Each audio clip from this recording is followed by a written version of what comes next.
IPC की धारा 306।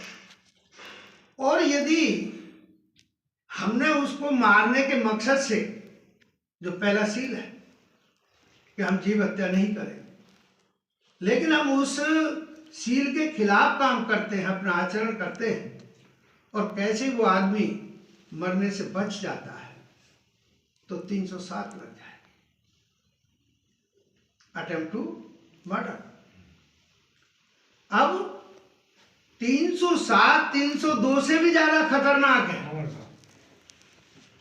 क्योंकि 302 में बर्डन ऑफ प्रूफ प्रोसिक्यूशन के ऊपर है कि भाई प्रोसिक्यूशन एफआईआर लिखने वाला आदमी प्रूफ करेगा, इन्होंने मारा, ऐसे मारा, इससे मारा, वहां मारा। लेकिन 307 में और 302 वाले को तो धमका भी सकते हो, गवाह को, लोग देख वो तो वहां चला गया है, तुझे भी वहीं जाना है क्या, तो डर की वजह से गवाही नहीं देगा। लेकिन 307 में तो सामने खड़ा होकर के गवाही देता है, इसलिए ज्यादा खतरनाक है। 302 में निकल जाएगा आदमी, लेकिन 307 में नहीं निकलना टिपिकल काम है। और 302 से ज्यादा खतरनाक 306 भी है। 306 302 में बर्डन ऑफ प्रूफ प्रोसिक्यूशन के ऊपर, और 306 में बर्डन ऑफ प्रूफ एक्यूज के ऊपर। मैंने कहा तुम्हारी वजह से मरा है ये आदमी, तुमने इसको ताने कसे थे, टॉन्ट कसा था, तुमने मजबूर किया था, तुम हो इसके मौत के कारण। बोला मैं नहीं हूं, तो सिद्ध कर, आदमी तो मरा है। मैं ये कह रहा हूं तुम्हारी वजह से मरा है, तुम कह रहे हो मेरी वजह से नहीं मरा, तो सिद्ध करो तुम्हारी वजह से नहीं मरा, आदमी तो मरा है। तो केवल मात्र एक सील को परिभाषित करने में 302, 304, 307, 306 और भी धाराएं फौजदारी की 23 है, 323 है, ये सब लग जाती है। हेलो, हाँ। और जो चोरी जारी की, जो अभी मैंने कहा, वो मैंने अभी धारा आपको बताई। और जो तीसरा है काम सुमिच्छाचार वेरमणि शिक्षा परम समान, कि कहीं में मानसिक तौर पर ऐसा कमजोर हो गया कि हमेशा काम वासना के फितूर में पड़ गया, हर समय यही बात सोचता रहा, तो 354 छेड़खानी, उससे आगे बढ़ गए तो 376 रेप केस की। और यदि इनसे भी बच करके हमने कोई काम किया कि मैं ये जानता हूं मेरा बीवी मौजूद है, लेकिन मैं किसी अन्य महिला से कोई ताल्लुक रखता हूं, अथवा कोई महिला ये जानती है कि मेरा सामाजिक तौर पर मान्यता प्राप्त पति है और वो किसी दूसरे के साथ वास्ता रखती है, तो 498 4 कर्म की आईपीसी की धारा लग जाएगी। तो इतना सारा ये सब जो कहते हैं ना कि सील का क्या फर्क पड़ेगा, ये जो 5 सील हैं हमारी जिंदगी में क्या फर्क पड़ेगा, अगर हमने नहीं माने तो सजा काटने के लिए तैयार है। फिर वो मूसावादा वेरमणि, सबसे बड़ी कलेश की जड़ तो यही है, सबसे बड़ी कलेश की जड़ तो यही है कि मैं झूठ बोलूं और किसी के चुगली करूं तो झगड़ा हो ही, मारपीट हो ही। जैसी मारपीट हुई, मारपीट का रिजल्ट कुछ भी हो सकता है, और जाकर के 107-51 मुकदमा दर्ज हो ही हो, तो जिंदगी खराब होनी है। मुकदमा लग गया, भुगतते रहो तारीख। और जो सुरा मेर मध्य पमाद ठाणे वेरमणि शिक्षा परम समाधान, ये भी बड़ी खतरनाक है। सारे अपराधों की जड़ सुराई तो है, वही मांगती है पार्टी आज की। सारे अपराधों की जड़। और देखिएगा जो जनाब ने जिक्र किया कि भाई वो लोग कुछ उस तरह के स्तर के लोग हैं, उनको सब कुछ माफ है। कहा ना सुरा और सुंदरी, तो किसका है? राजा महाराजा। कौन है राजा महाराजा? इधर तो आपके इधर जो सबका सब ठाकुर बनता है वो सब लोग हैं। और यदि यहाँ पर भी बैठे हो तो दो और दो चार कहने में कहीं कोई संकोच नहीं करना चाहिए, सुधार आ सकता है। बड़ा कलेश है। लेकिन हाँ, मध्य प्रदेश वाले लोगों, उत्तर प्रदेश वाले लोगों, दिल्ली प्रदेश के भी लोग यहाँ पर हैं। ये हम भली बात जान रहे हैं कि उत्तर प्रदेश में जब आप लोगों ने अपनी सरकार बना ली तो उन ठाकुर साहब की ठाठा तो निकाल दी, थोड़ी कुरकुर बाकी रह गई। अगर दाव लग गया दोबारा छोड़ेगा तो भी हम काट देंगे और तभी कहीं भला हो। भाई इनकी ही तो लड़ाई चली है, कोई हमारे तुम्हारे परिवार की लड़ाई थोड़ी ना थी। रामायण वो जो है महाभारत, और महाभारत कोई चोरी डाली के पिलाट विलाट के ऊपर थोड़ी ना हुई। उन्होंने भी तो इन पांचों सील में से एक सील का तोड़ा कि भाई बीवी कोई दांव पे लगाने की चीज होती है। लगाई, हार गए, और फिर उसमें झूठ और बेईमानी भी शामिल है कि भाई अगर तू जुआ खेल रहा है तो अपने वाले हिस्से की लगा लेना। बहन बेटी कोई जुआ के दांव पे लगाने की चीज है भाई। और फिर वो पांचों की वो थी पत्नी, भाई किसी का ये हिस्सा होगा, किसी का ये होगा, किसी का ये होगा, किसी का ये होगा, किसी का ये होगा। तो भाई तू अपने वाले हिस्से को लगा देता। मेरे बेटे ने पूरे चारों भाइयों का भी हिस्सा शामिल करके जुए पे लगा दी, हार गया। अब भाई जुए का तो दस्तूर है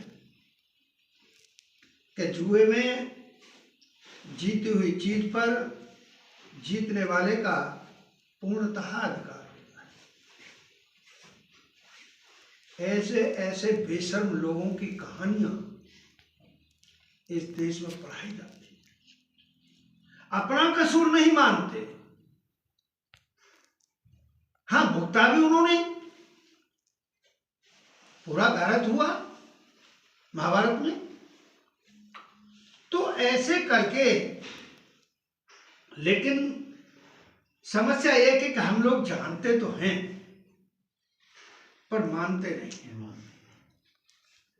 हम जानते तो हैं, एक बार को हमारा दिल टूटता है जब हम किसी गलत काम की तरफ को बढ़ रहे होते हैं, तो ये मन दिल टूटता है, रोकने का प्रयास करता है।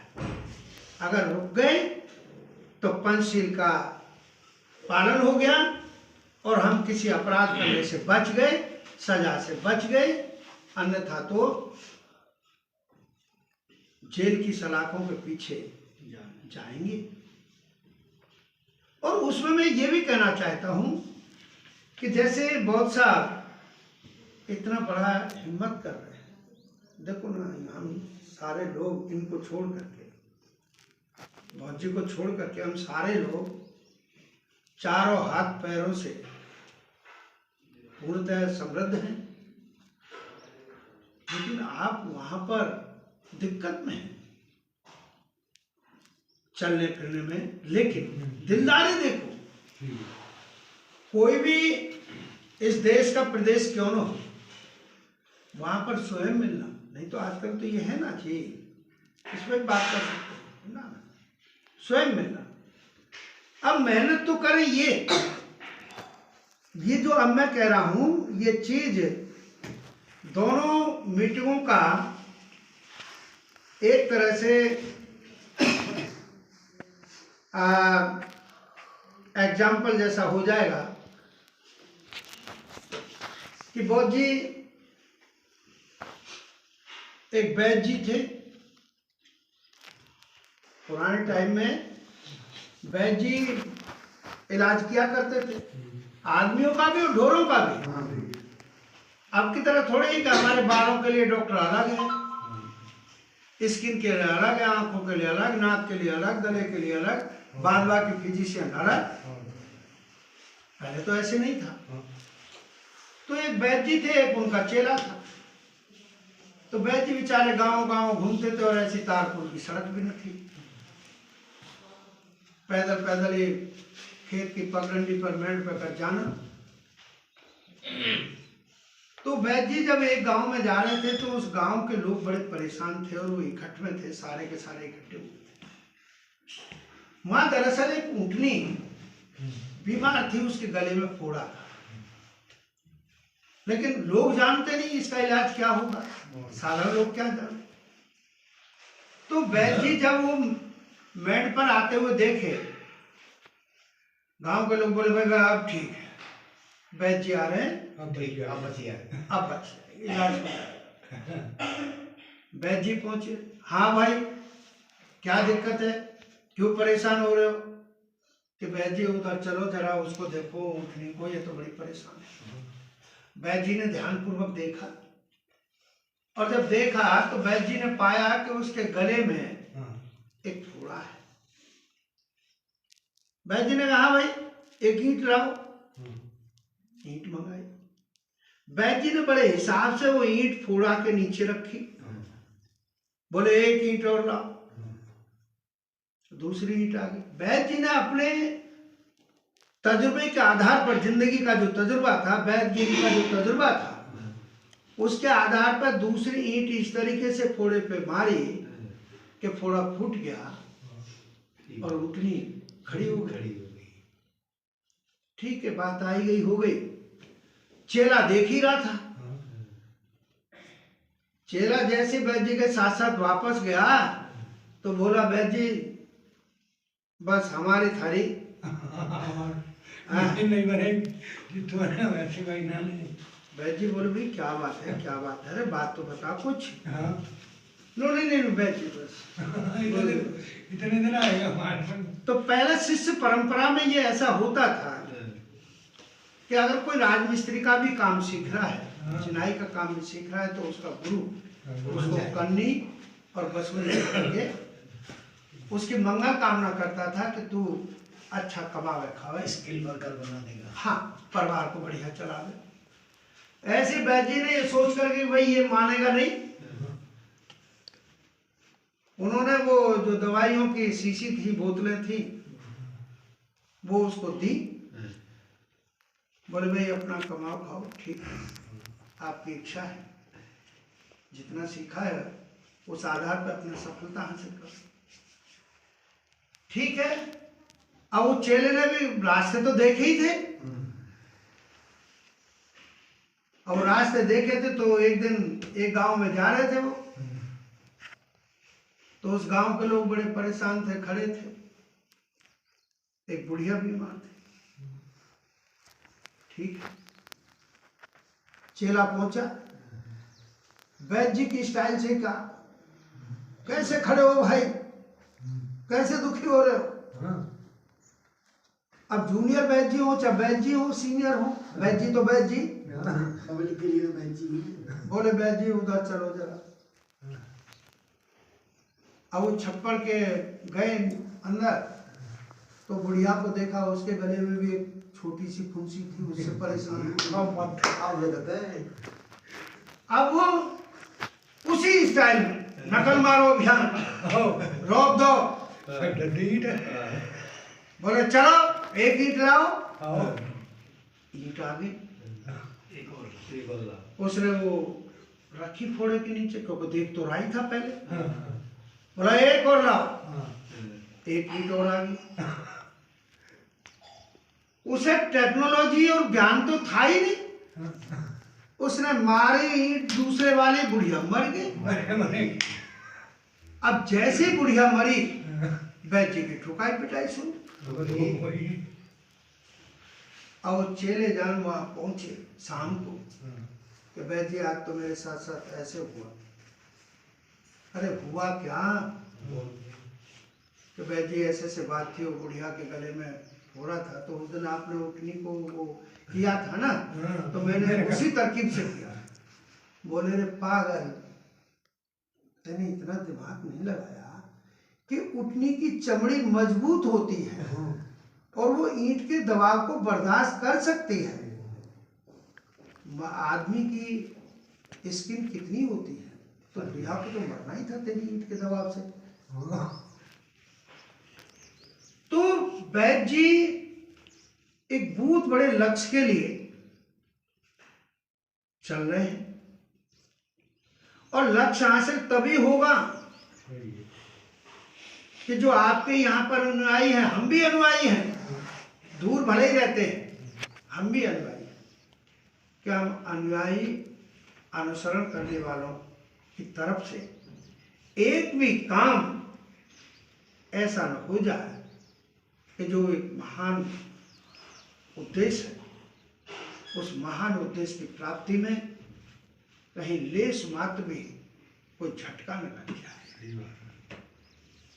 हम उसको प्रचारित प्रसारित करें, हो सकते हैं हमसे कम पढ़े लिखे हों, लेकिन डिग्री बहुत बड़ी चीज नहीं है, तजुर्बा बहुत बड़ा है। आप लोगों से जिस स्टाइल से बात करते हैं आदमी प्रभावित होता है। मुझे काफी तजुर्बा है, मेरी पूरी जवानी और ये बुढ़ापा भी इसी काम में निकला है। और मैं तो मीटिंगों में कह देता हूँ, मेरी उम्र 71 साल है।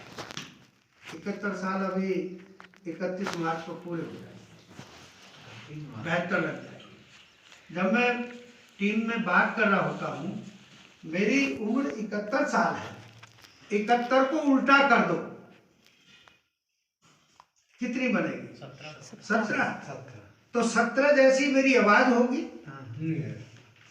17 जैसा हाव भाव स्वभाव व्यवहार होगा। ये बच्चा मेरा जो है पालती मार करके बैठा है, मैं दूसरे आसन में बैठा, जिसमें तथागत के चित्र के साथ के बैठता है आदमी, या पंचशील के वाचन में बैठता है आदमी, श्रवण में बैठता है आदमी, उसी स्टाइल से। नहीं तो मेरी उम्र का आदमी नीचे बैठने में दिक्कत महसूस करता है। लेकिन ये नजरे नहीं, ये सब कुछ अनुकंपा तथागत ने ट्रीटमेंट भी दिया है। कुछ काफी लोग उसको बदनाम करने में तो तुले हैं। जो विपश्यना है, आप लोगों ने देखा होगा, आपके ग्वालियर में भी हो सकता है, तथागत का चित्र होगा और नाम कुछ और रखा होगा, धंधा वहाँ कुछ और हो रहा होगा, और मेरी तथागत का नाम पर है वो सारी चीजें, बदनाम करने पर तुले। तो मेरा आप लोगों से इस सेशन में तो वही कहने का आशय है कि भाई हम लोग जितना शीलवान, चरित्रवान, और हम चरित्र को अपने को बना लेंगे तो मेरे से बढ़िया इंसान नहीं होगा, आपसे बढ़िया इंसान नहीं होगा। और जो सोचोगे, भाई जब तथागत ने अपनी जिंदगी का पूरा तजुर्बा आपको दे दिया, इन्होंने क्या काम नहीं किया? इन्होंने शमशान घाटों में जाकर के खूब जो डेड बॉडी चिता जो जल रही है उनके पास बैठ करके खूब सिद्धि हासिल करना चाहा। इन्होंने खूब भूखे मरे हैं कि जब तब करने से होगा, तो मिला कुछ नहीं।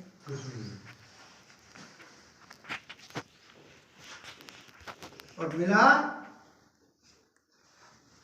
तो जो इंसानी रास्ते थे उन्हीं पे चल कर मिला। मैं तो कह भी देता हूं कि सारा जहान ही एक बात कहता है तथागत के विषय में। बहुत जी आपके लिए भी संभव है, पहली बार सुनेंगे इस बात को, कि सारा जमाना कहता है कि संसार में अकेली शख्सियत तथागत गौतम बुद्धा रहे हैं, जिनको बैसाखी पूर्णिमा को ही, अब आ रहा है महीने भर बाद हुआ, बैसाखी पूर्णिमा को ही जन्म मिला, बैसाखी पूर्णिमा को ही ज्ञान प्राप्त हुआ, बैसाखी पूर्णिमा को ही महापरिनिर्वाण प्राप्त हुआ। और कोई शख्सियत नहीं है इतिहास के मुताबिक इस संसार की जमीन पर। लेकिन मेरा जो लोग कहते हैं, मेरा उन लोगों से ये कहना रहता है, कह रहे मुझे ये तो बताओ आखिरकार तथागत गौतम बुद्धा को ज्ञान क्या प्राप्त हुआ। ज्ञान प्राप्त हुआ सारे लोग कहते हैं, लेकिन ज्ञान क्या प्राप्त हुआ, तब हमको तथागत की जिंदगी में जाना होगा। और सुजाता की खीर नाम का प्रसंग आता है कि जब तथागत परेशान हो गए, कोई कुछ मिला नहीं जिंदगी में, तब ये विचरण करते हुए सुजाता का बगीचा होगा, तो ये वहां से विचरण करते हुए थके हारे थे ही थे। जैसे जब आप चर्चा कर रहे थे तो मुझे भी नींद के झटके आ रहे थे, तो रात भर की थकावट परेशान करती है। तो ऐसी तथागत बिल्कुल बहुत कमजोर शरीर से, और ऐसा मान करके मेरे बस की और आगे को चलना नहीं है। ये बट वृक्ष के नीचे बैठ गए, गिलास में कर लगा हो गया। जब उस वृक्ष के नीचे बैठ गए तो उधर सुजाता की, उधर अंधविश्वास और पाखंड का जमाना था, पेन था। आप लोग तो धन्यवाद के पात्र हैं कि कम से कम ये जो जनरेशन है, ये कम से कम अंधविश्वास और पाखंड से तो बच जाएगी। और बाबा साहब ने ये कहा है कि यदि समाज का कल्याण करना चाहते हो तो अंधविश्वास और पाखंड से पहले समाज को बाहर निकालना होगा। सही बात है। नहीं तो बहुत सारे हमारे समाज के बड़े बड़े लीडर हुए हैं, काम उन्होंने वही किया। तो ये सुजाता ने कोई मनौती मान रखी होगी, तो सुबह को अपने बगीचे में उस बट वृक्ष, पीपल का वृक्ष, उस पर जल चढ़ाने जाती हूँ। तो धनाढ़ परिवार से थी, पहले वो अपनी दासी को भेजती थी, तो आप वहाँ सफाई करो, मैं जल लेकर। तो रोजाना का रूटीन था। जब उस दिन वो दासी उनकी आई और तथागत को वहां बैठा देखा तो वो दूर से डर गई। पहले बोली लगता तो आदमी जैसा है, लेकिन इसका हाव भाव, स्वभाव और स्वरूप कुछ और है। वो लौट गई, सुजाता से जाकर के कहा कि आज तो महारानी जी हमारे बगीचे में साक्षात भगवान बैठे, साक्षात भगवान बैठे। अच्छा तुम चलो, सफाई करना मैं आ रही हूं। तो सुजाता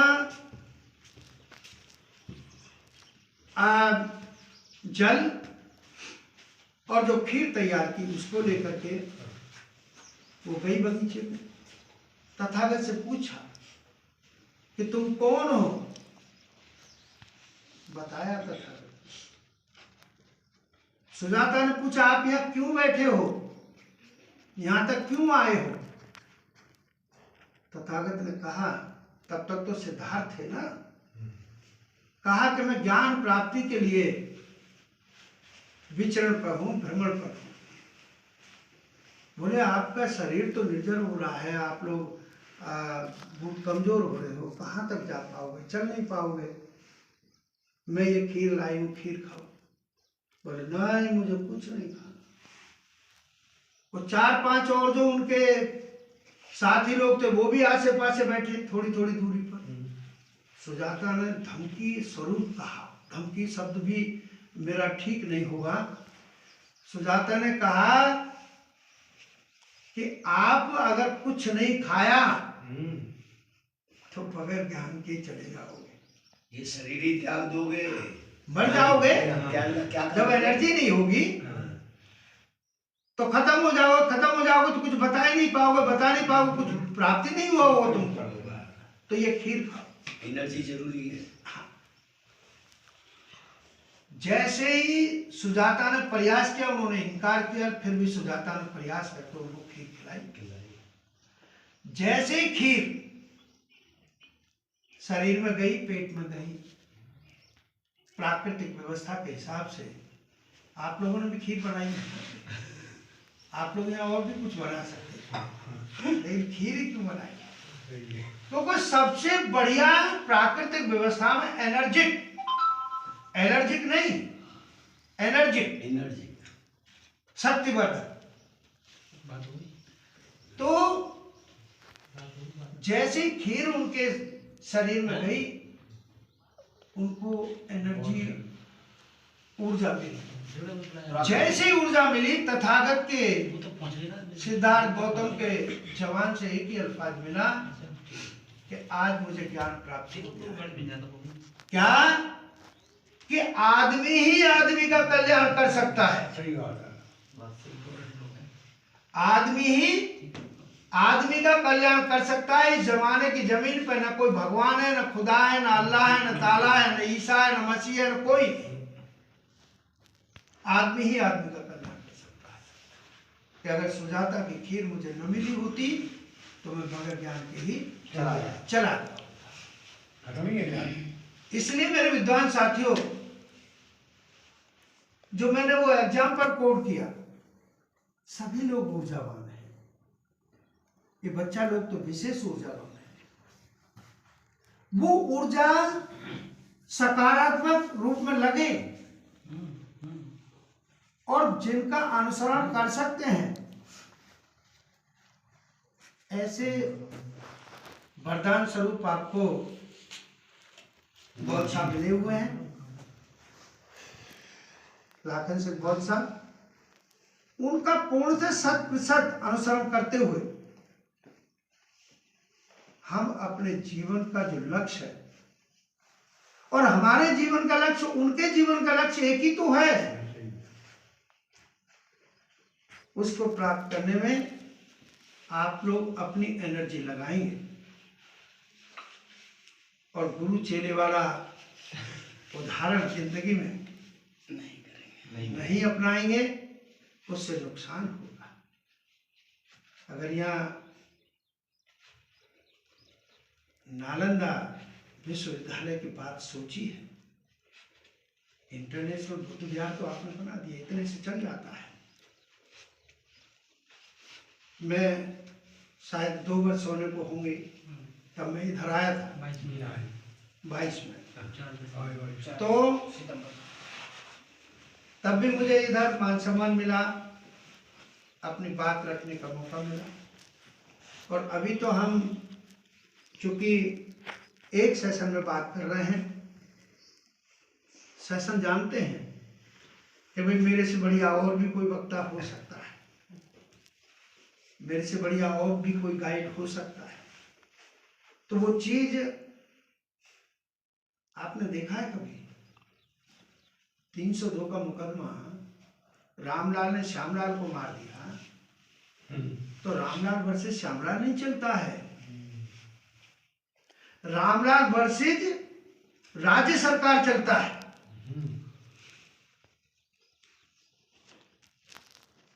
मतलब मारने वाले के खिलाफ सरकार चलाती है मुकदमा, दूसरे मरने वाले का परिवार के नाम से कुछ नहीं होता। वो गवाहान हो सकते, FIR लिखवाने वाले हो सकते हैं।